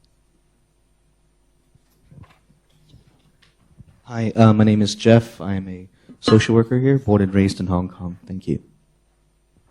My name is Jan Yumol. I'm a media practitioner, born in the Philippines, but brought up in Hong Kong. Been here since 1988. Hi, I'm Phyllis. I'm the executive director of Hong Kong Unison, an organization that fights for the equal opportunities and rights of ethnic minorities. Hello, I'm Hina, and I'm a Chinese teacher in secondary school, and I'm the third generation Hong Kongers here. Hello everyone, my name is Singh Taranveer and I'm a student at University of Science and Technology, and I've been born and brought up in Hong Kong, and I hope that my story can encourage many of you. Hello everyone, my name is Shalini Matani and I'm the founder of a social policy think tank in Hong Kong called the Zubin Foundation, and we released the diversity list yesterday for government consideration of minorities to advisory bodies. My family's been here since 1911. Hello, I'm Ahmad Rai. I'm a descendant of Gurkhas. I'm an educator and education activist, and I'm involved in different Nepalese organizations, and actually I'm really working closely with the students to empowering them in the community. Thank you. Thank you, everyone. So as you all know, in our email and phone conversation exchanges, I've proposed three sort of areas which I'd like to sort of share your reflections on with respect to today's launch. So firstly, if you have any further sort of thoughts on the question of the videos and the impressions that you think that they've left on those around you, people who you work with, please feel free to share those with us. And more specifically, the purpose really of today's sort of panel discussion is to reflect on the role of multimedia in helping sort of direct the discourse towards something that is more positive, and also this type of a narrative approach to empowering minorities to talk about their own issues and their own voices. And finally, how might we in Hong Kong improve intercultural understanding and work towards a greater integrated community? Anyone want to start off? Okay, thank you. Well, actually, it's a great job. I really appreciate Ms. Kapai, what you are doing, and for the Faculty of Law of Hong Kong. Actually, to make a production is very hard, and to make a comments is quite easy. But I don't have much to say, but we are trying our best to bring in the diverse voice of Hong Kong. And I think this video can be a very good resources to make more understanding of the diverse background of our Hong Kong community. And it helps to promote the diversity and inclusion society in Hong Kong to make a real Hong Kong as an international city. And I really appreciate to bring the voice of successful person, like great heroes. This can be connected to the ethnic minorities, young men and women's life that might help them to inspire and motivate the young people so they can contribute in the society and they can be who they are. And I think this video can also help the whole Hong Kong society to understand the diverse history background of Hong Kong, what the ethnic minorities has contributed or how they are here and what they are. I think it will really help the whole Hong Kong community to understand. But I can see, like we are trying, but anyway, I think the characters, those who are speaking, who are showing them as a successful person, we need to connect with our history and cultural background. We are not here just with a grant. We have a historical background. We have our contribution and sacrifice in this city to make what Hong Kong to be. And I think we need to be proud of that what we are here. And we need to be proud who we are with our culture and with our identity. Then this identity is a Hong Kong identity, in my view. And like, if we don't regard our history, then no matter how great we are showing here, we don't develop this kind of culture to regard the history, then tomorrow, the coming generation won't regard us if we don't regard the history. And history is really important that to know the coming generation to understand our identity and also help to save our future, no matter whether our history is positive or negative. We should know the true history. Then it can help our coming generation to shape our future. So I think we shouldn't be kind of like how to say, hesitate to say the true thing. We need to say, we need to speak out. And I think we need to develop the new culture, like we are here with a different background and different, history, and we need to try to set up the new kind of culture connecting with our history. I mean to say, like we might have something kind of bad culture, but we have to try to set up new culture, especially like we have some kind of culture we are setting up like an elite group, What is this story for? We are going to connect with our community. We shouldn't be just as I'm a successful person and I'm the great. It shouldn't be. We need to connect to the people, to our community, those people who need the help, who need the support. I think we should go back to the community instead of just creating the elite society within our community.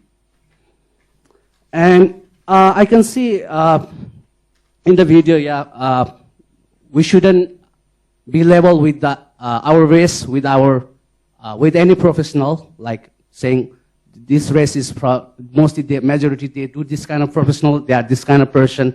I think it shouldn't be level with any professional. But we cannot be different from our community that doing a different kind of job. Maybe I'm doing a white collar job. That doesn't mean that I'm different from our community. So I think we better try to build the culture or the perception that all the professionals should be respected by the community.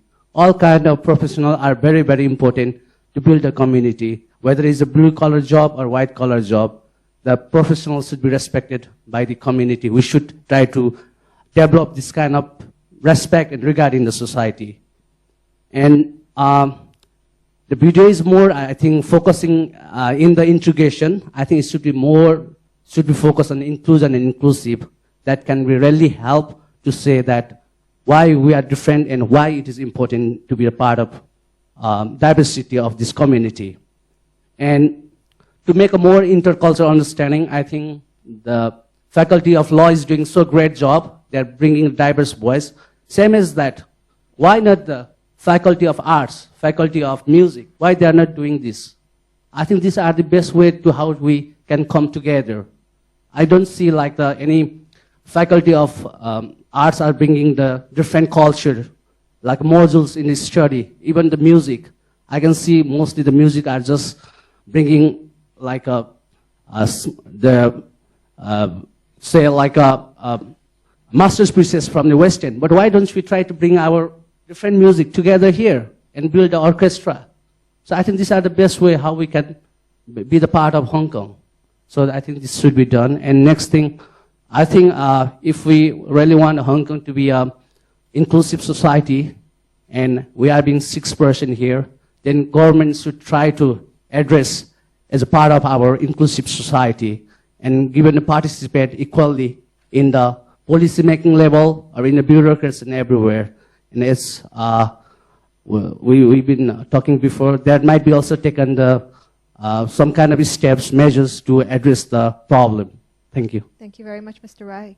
I think that you make some three very, very important contributions to this discussion. The first is it is very important for ethnic minorities to learn about their own history in Hong Kong. I think there are many who often do not necessarily know sort of their own background or the history of their ancestors here. And to that end, I would encourage all of you who have the means and the resources to develop knowledge about that history. I know certainly when I was writing my report, it was very, very difficult to find material about different groups and their long history and contribution in Hong Kong. So perhaps that's a project that can be one that is in the making in the coming years. Second of all, I fully agree with you that there is no room in Hong Kong to be associating particular professions with particular people of a certain ethnicity or race.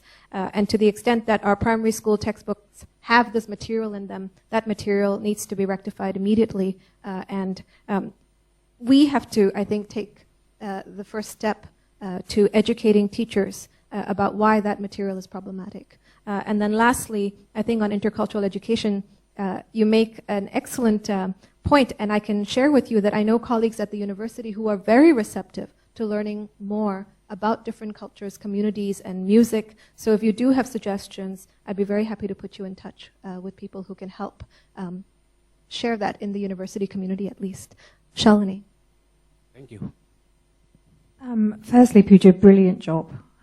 It was really, really great to see so many people from the different minority communities talk about their stories.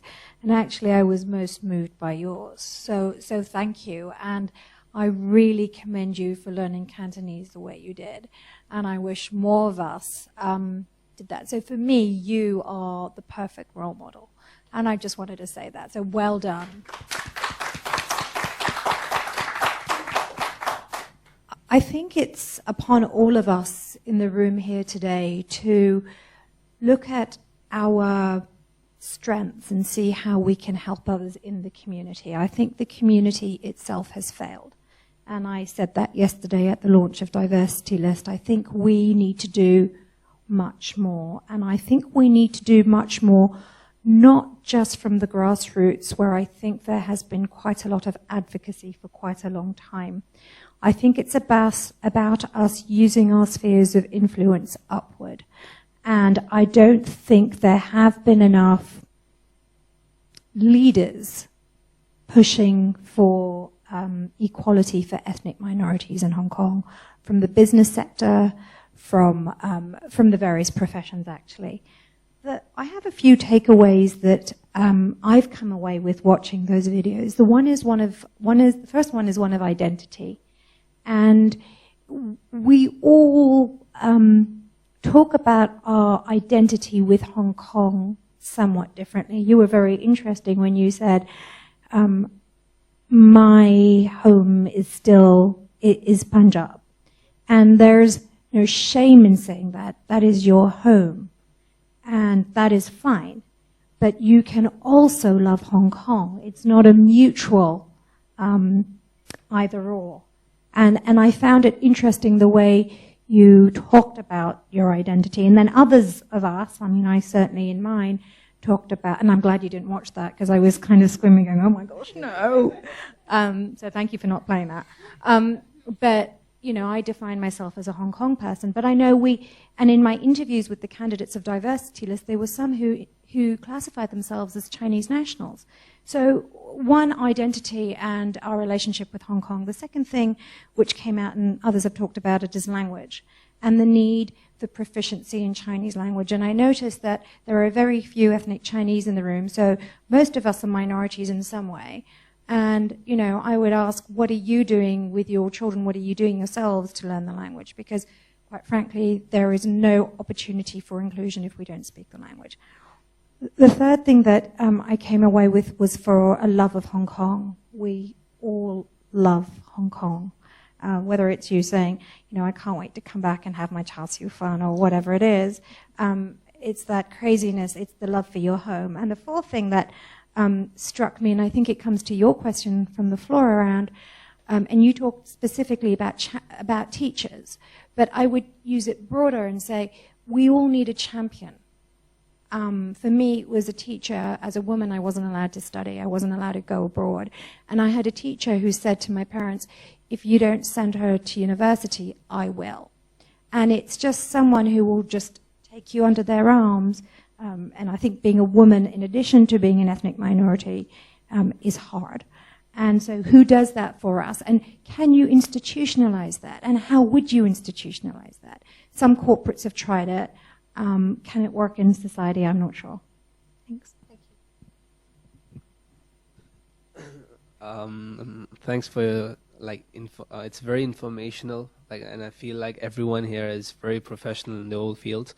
And first of all, what I would want to say is that we can never have a perfect world, but day by day we can improve. We can have a better world. And I think first of all, to eliminate discrimination, everyone should first accept that we are all from one creator. One creator created this human race, and that we all belong to that one creator. But this mindset has never been put in kids from the very beginning of their education. And most of us, once we get to school, what we start off is ABC. We start with 1 + 1, and instead we are never taught with something about our race, about the human race, who we are, why are we here, like that. And everything has become very competitive. In the education system of Hong Kong, it's all about results. It's nothing about learning. It's nothing about culture. It's nothing about getting integration, getting to a better world. As a person myself, I mean, like, I've been studying in Hong Kong since birth. I mean, from kindergarten till now. It's just competition. It's nothing else. It's just competition. I mean, the mindsets are completely, I wouldn't say wrong, but they're just not on track. And what we need is that in education, instead of just having mathematics, English, and Chinese, we need to have some sort of classes that try to allow us to mingle with each other, understand who we are. I mean, like, in Hong Kong, we have over 50 kind of races here. I mean, like, there's people from every corner of the world in Hong Kong. So we need some sort of classes, we need some sort of lessons that allow us to integrate it with each other. Because there's no chance that books can teach us everything. I mean, like, books have their limited capacity. We need to be integrated with each other, get a chance to talk with each other, and it's not possible that books can help us on every path of our life. And most importantly, I think education system can be evolved gradually, because nothing can be changed in a day. We need to change the education system. I mean, as the coming generation, we are the future leaders. And what we have to see is that we do not repeat the problems that are happening at this moment, like discrimination. We need the education system to have changes, and not that everything should be result-oriented, but more of something related to humanity, to culture, to that we are all equal. And pretty much, I think everyone above here is senior, and they know much more than about me. And I hope if I've said something wrong, you'll forgive me. Thanks. Thank you, Tharan. We may be more senior to you, but you've certainly painted a vision that would make us all want to be in your classroom, as opposed to the one that we grew up in, perhaps. But I really admire that vision, and you're absolutely right. From the research work that I've done on human rights education in Hong Kong classrooms, you're spot on in saying that teachers don't have the time or the motivation to spend time teaching about human values and human rights. And that's absolutely the way to go, but also in terms of building solidarity, not just inside the classroom, but getting people to play sports together. You learn a great deal about people sharing your love for things that are common between you. So I think that's a wonderful vision. Thank you for that. First of all, I will say my English is not that good. If there is any wrong, please forgive me. Challenges with your Cantonese, Hina. Because, first, because I'm an educator, I'm a teacher. In these 2 years, I saw lots of problem inside the school by saying, like, the teacher are not, they are only doing what the school asks them to do. But they are not teaching the kids how to respect each other. It's not only the Chinese student, Hong Kong Chinese students, discriminating the non-Chinese. Also, at the same time, the non-Chinese are also discriminating the other party. And when I asked them, like, I might be sensitive, and the school always said I'm too sensitive. And I think that, like, just now, just after my work, before coming here, my boss, like my panel, Chinese panel, she said, there is a competition, a Chinese writing competition, and she said, last year I find that why you are asking them to compete when you are not going to give them any award. Okay?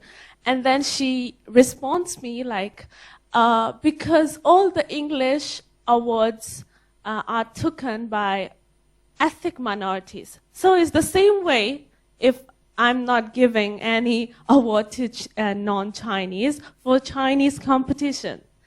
And I was like, so I fight, and then people were saying, like, my colleague was saying, why you are too serious about that? But I don't think I'm serious. I'm like, this is abnormal that you are not giving anything. Like, they try their best. They can have also, one of my students did really well in that competition. And they said, oh, we are just doing a number, like we will hand in to the school and we are going to award only the Chinese students. So this year, they said we will award them as an excellent student only, and one in each. For one non-Chinese will get this excellent award. And I was like, and they told me today they are going to have the competition without any practice, without any telling. So I was like, I'm not going to give. You are doing this just for yourself to hand in the number, and I'm not doing. This is not useful for the student. And this is why can I say that this is discrimination? And I feel like when I've been not treating well, and even my sister here, she is also a Chinese teacher. We both wasn't treated good by the student, Chinese student. And when I go to the headmaster and tell them that they are respecting me, and just because I am different, and I can feel that I was so sure, that's why I go to him. And then all the colleagues come to me and said I am too sensitive, and they are just kids. If they are doing something, just forgive them. And Form 6 student, they are going to graduate. Why you are so serious about that? And then I was like, what? They are going to work in a society. If they are treating me like this, so they are going to treat the same thing like other people also. So they were like, there is lots of example in the school. The school is the, how to say, the shadow of the Hong Kong society. I'm not saying, I'm maybe because I'm just a middle class of a Pakistani family, Hong Kong Pakistani family. That's why I can solve lots of this kind of problem. But as he said, we are only doing for exam every day. We are doing everything for examination, but no one teaching them you have to respect each other. So when I go to them, when the teacher don't know why we are here. They tell me that I'm not, why you can say yourself that you are Hong Kongers? They are asking me. And then I said, we contribute that. We have lots of history in Hong Kong. And then they said, oh, but it's not important. We think Chinese can be only the Hong Kongers. And the students are also thinking, even now I can see that, oh, they are just coming and study and going to saying bye-bye to Hong Kong. They don't think they are a part of Hong Kong. So I go to the class and tell them we did a lot of things. And even the non-Chinese don't know what they have done. I mean, like the past Pakistani, Indian, every ethnic minority, what they have done to Hong Kong. So this is the teacher qualities have lots of problem in Hong Kong. And the second thing is the teaching Cantonese teachers, they don't believe that we can learn Chinese. Until now, teachers think I can't be a Chinese teacher. I can't be a Chinese. I don't believe a non-Chinese teaching Chinese. Then I said, I don't believe non-English teaching English. Too. We should fire all the non-English who are teaching English. So they're like, okay. I said, why you are so narrow-minded? I can be a very good native Chinese teacher also. Why you are saying this? But they don't believe. That's why the students starting not believing themselves that we can learn Chinese also. This is 2 points that I think as a teacher can told others. Thank you very much, Hina. I think you really raise very important issues, and in fact, your own video, the impact that it's had on many Hong Kong teachers.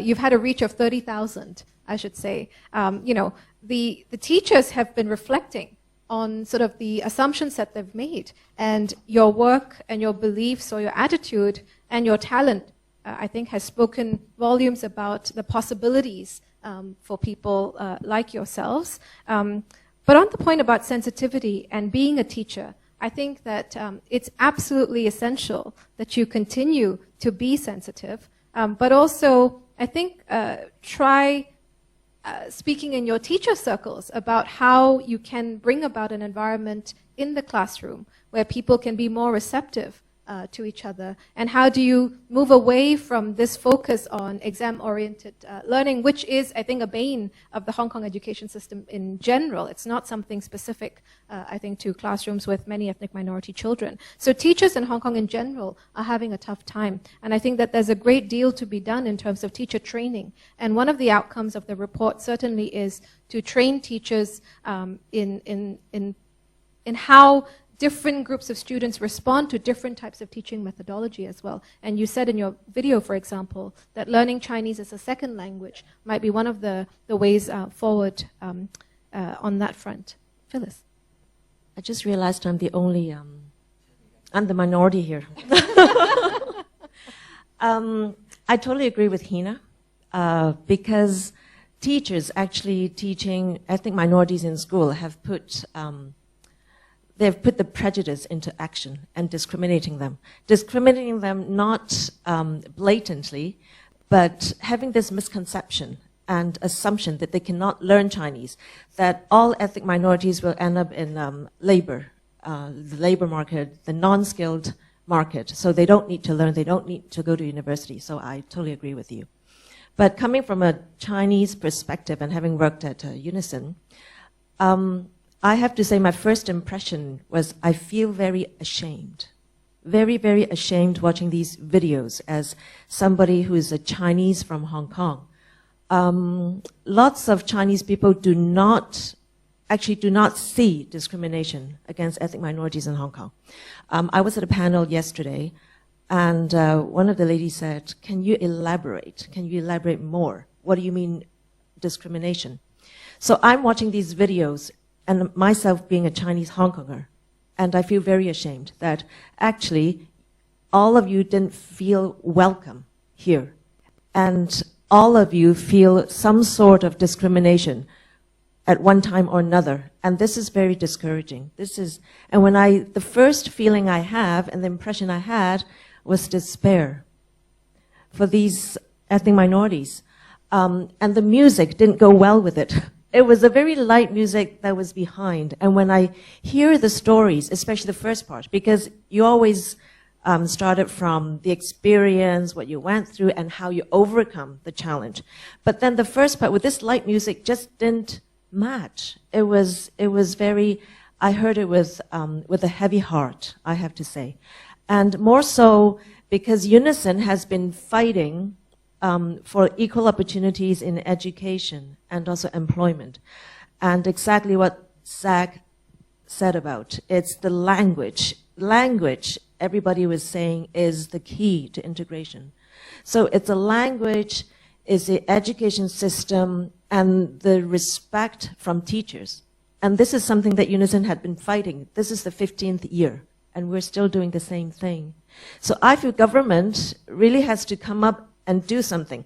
It's not anymore these cultural festivities with tasting of food, display of different costumes, and we have a carnival together, and this is integration. It is not. I mean, the Home Affairs Department, or I wouldn't name, but they have lots of money, but this is not what can help integrating. Something like this, a video put onto the government public announcement, something similar, maybe in a better quality, maybe, or even just trim it up. And this is what affects the public. People do not see you every day because you don't grow up with them in the education system. For 12 years, you don't see an ethnic minority. You don't grow up with an ethnic minority. And also the first instance that I see, because I spent quite a number of years in Canada too, I'm thinking, why do we have to have these videos to educate the public, to let the public know what the problems ethnic minorities are facing? This is insane to me. It's all about equality, human rights, and what more does the government know? Thank you, Phyllis. I mean, it's absolutely because we have a segregated schooling system where particular minorities end up having going to school with 97% other ethnic minorities. And so you lose the occasion and the nice, casual, warm, friendship-building time during which you develop, long-lasting friendships to form these relationships with Hong Kong Chinese. And as we know, our communities are becoming more closed, and sometimes we are siloed by our own problems. And I think Hina quite rightly said, it's not just Hong Kong Chinese that might be discriminating against or excluding ethnic minorities. We too bear prejudice towards others. I am saddened to hear that you saw these videos with a heavy heart, but I can understand where that might come from. But I would like to say that the intention is not to point a finger or to lay blame on any one community, because how you experience the world isn't entirely the responsibility of another, but rather, for me at least, the highlights are every now and then in the video where you hear a person say, it was a teacher who changed my life. It was a teacher who took the time to turn things around for me. I mean, Club said that a teacher helped him change 3 points. He only had 3 points in his DSCs, and he still managed to enter into some place at City University. Rubina said that. Jeff, you had a Hong Kong Chinese person who helped you through your trials. I think all of us cannot deny that at every stage, not just one stage, at every stage of our lives, a Hong Kong Chinese person has helped us. So I would take heart from that, because there's no denying that reality, which is also our Hong Kong reality. I guess it's my turn. Well, I'd just like to share some of the things that I picked up while watching the videos. Thank you very much, Pooja, because I feel like when I walk out of this room, I'll be a more sensitive and smarter person, I hope. Now, I see this differently. From three perspectives. Differences. There are days when I wish I didn't have to wake up and say, today I'm going to fight for this. Today I'm going to assert myself in society. But, seeing all of us come together today, it gives me so much hope. It highlights the message of hope for me. So yes, going back to the perspective, differences. We all have our own personal, we have our personal experiences. We have different upbringing. We have different cultural background.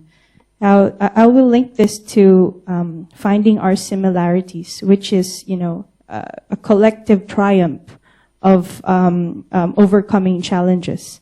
That story needs to be told every single day. And we will get to diversity as well. As you can see, without overcoming all these challenges, I don't even think I'd be sitting in front of you right now, joining a team of very talented as well, ethnic minorities. I also wish I didn't have to use the term ethnic minorities. I saw in the figures very interesting contribution. I think I saw the Filipinos being second in the elementary occupation. I think that's self-explanatory because of the foreign domestic workers. Majority are from Philippines. This is actually a Herculean task for Filipinos born and brought up in Hong Kong. Because of the word migrants, migration, many people think there's a general view that one day Filipinos will go back to Philippines. But I always tell them there are Filipinos who are born and brought up in Hong Kong, and they've never been to the Philippines. And I don't see them much in society. So I celebrate this day with Pooja. It's also important to highlight that this project was done by an ethnic minority herself, telling the stories of fellow minorities. And I agree with one of the speakers, Shalini, that it's empowerment. We need more leaders like that. So yes, the elementary occupation. This is often underappreciated, I would think. I think we shouldn't be stuck in the word elementary occupation, because the contributions are always greater, far beyond what I can ever imagine. Without these contributions, Hong Kong wouldn't be the Hong Kong it is today, right? So I think that's very important. I do have some, I've listed some points. A history, I'd like to agree with our first two speakers. I think the presence of Hong Kong, being Hong Kong Filipinos right now, is very strong. You see employment. But our past is quite vague, I've met, because I also set up Section 1. It's the Pioneer Peer Support Association for Filipino youths born and brought up in Hong Kong. Though I wish I didn't have to set it up along with fellow Filipinos, but there was a need to, because after I've set it up, many groups have come to us and said, there's actually lack of literature. The overview of history isn't as strong as the Indian community. And did you know that the Philippine flag was actually made in Hong Kong? I never knew that our heroes were exiled here. They actually lived here, and they also contributed to Hong Kong. So they were looked at as Spanish subjects in a colonial Hong Kong. So we have that common ground, and we need to take a proactive role in asking questions, find out about your history, question your history, trace your roots. That's very important, because it's a significant tool in shaping Hong Kong's present and future.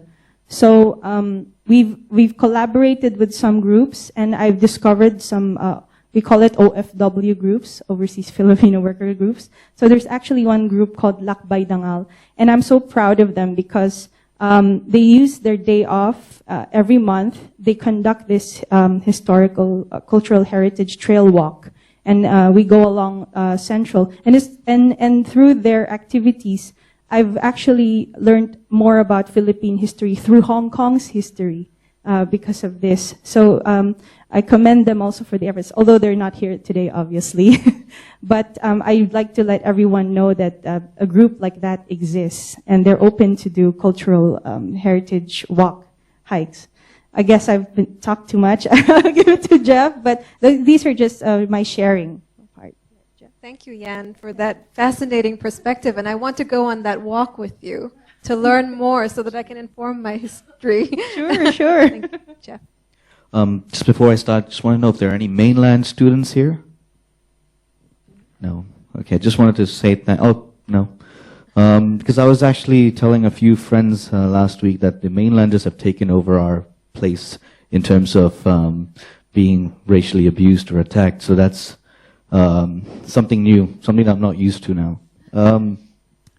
Does racism still happen? It was just, again, a few months ago, I was playing football in Kowloon Park, and after the game, we lost, and I went to, as always, you would shake hands, and a young 17, 18-year-old boy refused to shake my hand, and he says, "Oh, mui tong hak guai ngat sao," and I was like, "Whoa, I haven't had that in a long while." Then I went back to him and I said, "Actually, oh my hak guai, cha," I was just telling him to use the right racist term if he was going to insult me. So it was something very, again, brought back a lot of bad memories as a youngster being in Hong Kong. You are obviously looked at for your skin color. The reason why I learned Cantonese was not because I'd learned it in school, was because I wanted so badly to play football. I lived in Hong Kong, and when I go down to my local pitch, I was the only non-Chinese person there, and I said to myself, I must learn this language or I will never be able to play. And as a kid, all you wanted to do was play football. And that they would call you names slowly, and you would start teaching them not to call you this stuff. I'm with my friend over there because I used to bring some of my Punjabi friends, and they would have turbans, and then they would be called cha siu bao. And for me, that was quite sensitive as well. I mean, a religious thing like that, they do not understand. But then I don't blame Hong Kongers. I blame the education system. I love blaming the government because we know how great they are right now. What it is it's ironic that a few years ago the government so steadfastly tried to promote or try to incorporate national education. about learning about China and about the great history. Yes, China is great, no doubting that. But what we are lacking is cultural education. The person next to me, sitting with me in my school, doesn't even know or understand where I'm from, what I'm about, or we don't know each other. As I was telling some friends again, I only started having Chinese classmates when I started into my college education. So all these 12 years, I'd never sat next to a Chinese person, and that, for me, is a shame. And I was saying in the video, I have friends who can't speak a word of Cantonese today. Lucky, I love my Chinese comedies.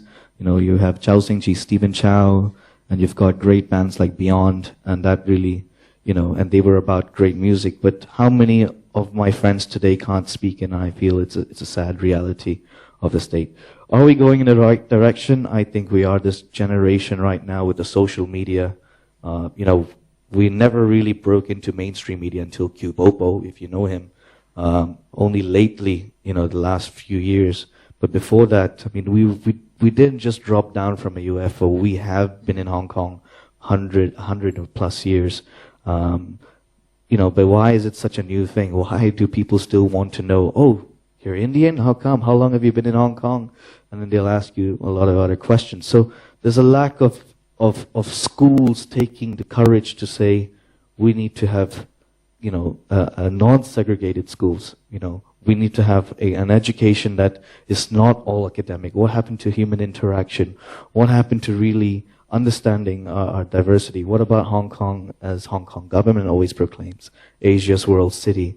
We are nowhere near Singapore. We are nowhere near Malaysia in terms of real diversity. I mean, we only have now about, 6 to 7 police officers that are ethnic minority background. Before 97, we actually served. What happened after 97 was they incorporated a policy of needing to learn, read and write Cantonese. That, again, was the sudden handicap. It's not that Indian, Pakistani police officers forgot how to hold a gun. It was policies that affected us. And many not. I mean, we don't have, as soon as you arrive into Singapore immigration, you would see people of different ethnicities. In Hong Kong, you still see Chinese people. And that is a reality of what I do. I work for refugees right now, and they come out and they ask me, why are Chinese people so racist? And I say they are not racist. It's just that they really have no idea what you're from or where you're from, So that's something that I'm also trying to be a bridge for the community. But it's very difficult in these times where right now Hong Kongers are finding their identity. Hong Kong is going through a very crucial period in its development, and ethnic minorities are also finding a way there. And I agree with Shalini. It shouldn't just be the grassroots; it should be the elite. And the elite should have done this ages ago. But I'm glad it's a start, because we have been failed too much, not just by the locals. And we got to stop blaming the Chinese folks as well. We also have to blame within the community, because the Indian community, the Pakistani community, you have the elites, but not once have they come out and stood for us. Not once have they been in the Legislative Council and stood for us. If they, I remember meeting C.Y. Leung with Unison just before he got elected, of course, when he was very sincere and whatnot. He came and he said, I always meet ethnic minorities. I have lunches with them every month. And I was thinking, who did he meet? And then he started giving out names, and I thought, oh, great, the businessmen, of course. I mean, what problems do they have? Have they been down to Kam Tin and Yuen Long, where there's a high percentage of Nepalese drug, abusers, young kids, or unemployment, or, families ethnic minority parents, families dependent on CSSA, which is the government welfare system? Of course not. Their only issues is, could you make a visa-free access for this country or that?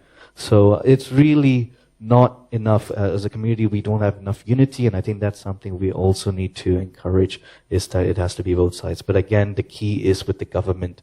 The key is with the government that they need to embrace diversity and not just say Asia's world city. Thank you.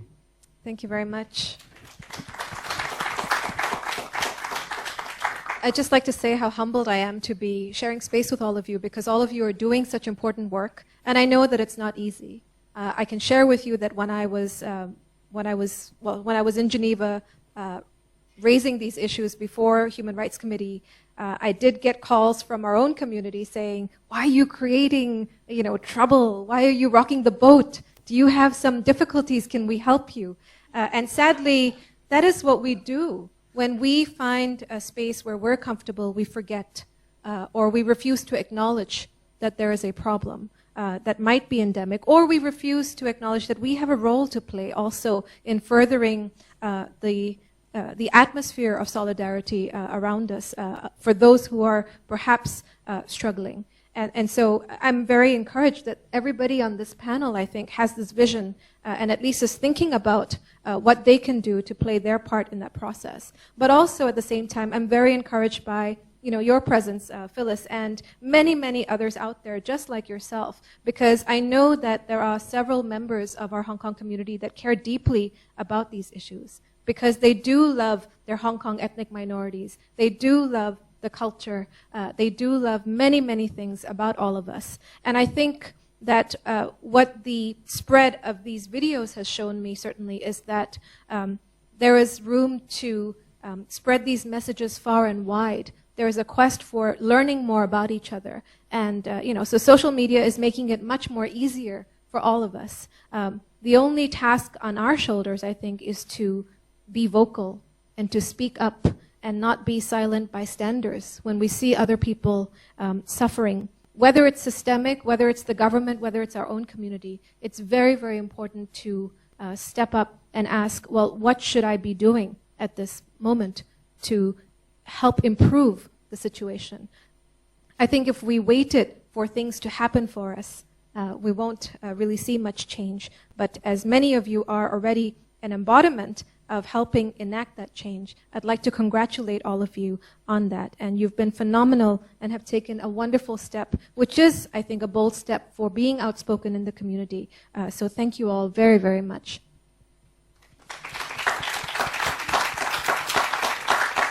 Our audience has been so generous and patient. We do have a few minutes for questions, and I'm sure that our panelists would be happy, although Shalini has to run. Thank you, Shalini.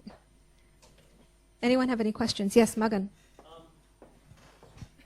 Great listening to all of you right from the beginning.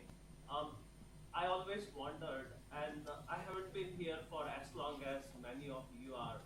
I've been here just for past 13 years, but so many things that you all mentioned, the good and the ones which you're not very happy with sometimes. Okay? I have experienced some of those. Okay? One thing that comes to my mind, okay, and which is partly the reason I run a program, I teach at a place called Fortune United World College. I could tell you the more some other time. Okay, what can we do? Okay, we need to put a united front. Okay, when it comes to maybe creating those pressure points, particularly in the areas of policy making. Okay, how do we get together as a united front is one question. It's more of something that I think needs to be answered in a bigger way, but I'm sure we have our own ideas. So. Well, if I may, I think that the launch of the Status of Ethnic Minorities report really highlighted that there are different communities who are at different stages of addressing or having their needs addressed in Hong Kong. And I know, certainly speaking with Mr. Rai and many others, that the report did not necessarily find favor with all groups. Some communities were unhappy about being represented in the way that they were. Other communities said, well, the recommendations don't reflect what I really want for my community or for my, my children and their future. So I definitely think there is an important space to be carved out for having an intra-community discourse. But at the same time, I'm not sure that it's necessary to have that discourse among ourselves aside from engaging the broader Hong Kong community. And it's much more effective, I think, if we all were to ensure that, we're all represented and engaged in our discussion with the government. Because one of the strategies that we all know that the government does adopt, especially on the education issue, is it'll talk to one group and then say, oh, this group told us that all of you want this and you're all on board. Where, of course, none of that consensus has been forthcoming. And so it's incumbent upon us to be smarter and not to be outsmarted by the government. And, in using these tactics which, divide and rule, it's quite standardized. So I think hopefully this presents a forum where we can start connecting with each other and learning about who is doing what and how we proceed forward with a more united voice. Yeah, maybe I can share a little bit. Just like to reflect on the multimedia question. I think it's important now because leadership used to be about, leaders there giving voice, to the voiceless. But I take it differently after running the association for 2 years. I think what I want to say is that it's no longer about giving voice to the voiceless, but I want the ethnic minorities to know that they've always had a voice, and it's really about empowerment now, and they need to speak up. So through the past 2 years of going around, I have met different associations. I've encountered different associations formed in different ethnic minority communities. So I think there needs to be a dialogue or a meetup among them. And I think certain groups will be organizing a meetup to discuss issues particularly related to education. So I look forward to that meet. I will update you, I guess, Pooja, if that happens, because one of our Filipino scholars who can read, write, and speak Chinese actually told me about this, that there is a conversation going on, that they're serious about setting up, maybe like a federation that would have proper representation in the government, maybe speak with the government, form a dialogue with the government. So we need to take a proactive role in speaking up, right? I have to go, but there's one more message that I want to say, that the teachers are not qualified to teach Chinese, even though they are Chinese. I'm there to say that because they don't know how to pronounce the Chinese and what Cantonese, how they tone, how they pronounce. So that's why I've been studying or learning Cantonese more than 18 years, but I still fail. I mean, I got passed, right? But in public exam or final exam of Hong Kong, I got failed. But then in China, in mainland China, I want to prove that it really have problem in Hong Kong education. In China, in mainland China, I studied there for 4 years in a university life, but I learned Mandarin in 1 year. And I learned, like my friend who don't know any Mandarin or Chinese, they don't know anything about Chinese, and they can learn 1,000 words in 3 months. I don't know how come I've been learning 80, and their Chinese is much more better than me. And I feel ashamed that if I tell anyone that I learned Chinese in Hong Kong. But actually, we really have the problem. The teacher don't know. If I ask them how to pronounce this word, they will say ngo, but they won't tell you the pronunciation ngo, and it is tone 5. They won't tell anything like this. And the same thing that we all have Chinese people help. In my life, there was a Chinese teacher who helped me and who told me how to really teach Chinese to a non-Chinese people. And I really thank him. That's it. Thank you, Hina. Can I just, on your point, say that we have a virtual teaching and learning center where we're trying to gather the good practices of teaching Chinese to non-Chinese learners. So your insights would be most valuable, and I'd like to invite you to join our platform. So I'll get in touch with you about that. I don't want to draw on everyone's time any further than we already have. You've been incredibly patient. I'm very grateful for your indulgence. Thank you so much for your support, and particularly to our panelists and ethnic minority interviewees for your kind contribution to the project. I hope you take it onwards and outwards and encourage others to share their Hong Kong stories as well. Thank you also to our distinguished guests tonight. Thank you.